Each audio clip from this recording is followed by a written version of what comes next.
പ്രഭാഷകൻ ഷഫീഖ് അൽ ഖാസിമി പീഡിപ്പിച്ച പെൺകുട്ടിയെ ഇന്ന് വൈദ്യപരിശോധനയ്ക്ക് വിധേയമാക്കും. 6 തൊഴിലുറപ്പ് തൊഴിലാളികൾ ഖാസിമിക്കെതിരെ പോലീസിന് മൊഴി നൽകിയിട്ടുണ്ട്. വനത്തിനുള്ളിലെ ചിത്രങ്ങളും പോലീസിന് കൈമാറി. ശ്യാം ആർ ബാബു വിവരങ്ങൾ നൽകും. വിശദാംശങ്ങൾ.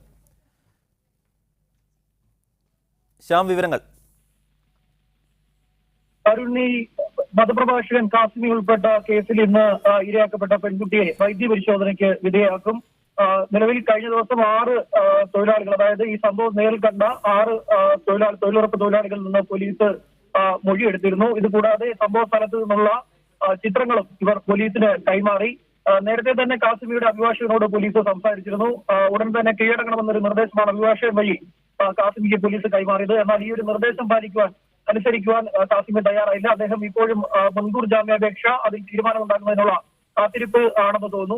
ഏതായാലും ആന്റിസിപ്പേറ്ററി ബെയിൽ പരിഗണിക്കുന്നതിന് മുമ്പ് തന്നെ ഖാസിമിയെ അറസ്റ്റ് ചെയ്യാനാണ് തീരുമാനം. നേരത്തെ തന്നെ ഈ കേസുമായി ബന്ധപ്പെട്ട് വിതുര പോലീസ് സ്റ്റേഷനിലായിരുന്നു കേസ് ഉണ്ടായിരുന്നത്. എന്നാൽ വിതുര SI കൃത്യമായ ഒരു നടപടി ഈ കേസിൽ സ്വീകരിച്ചില്ല. തുടർന്ന് ഈ കേസ് നെടുമങ്ങാട് DYSP ഏറ്റെടുക്കുകയായിരുന്നു. അദ്ദേഹം ഏറ്റെടുത്ത ശേഷം ഇതിൽ കർശനമായിട്ടുള്ള നിലപാടുകൾ അദ്ദേഹം സ്വീകരിച്ചു.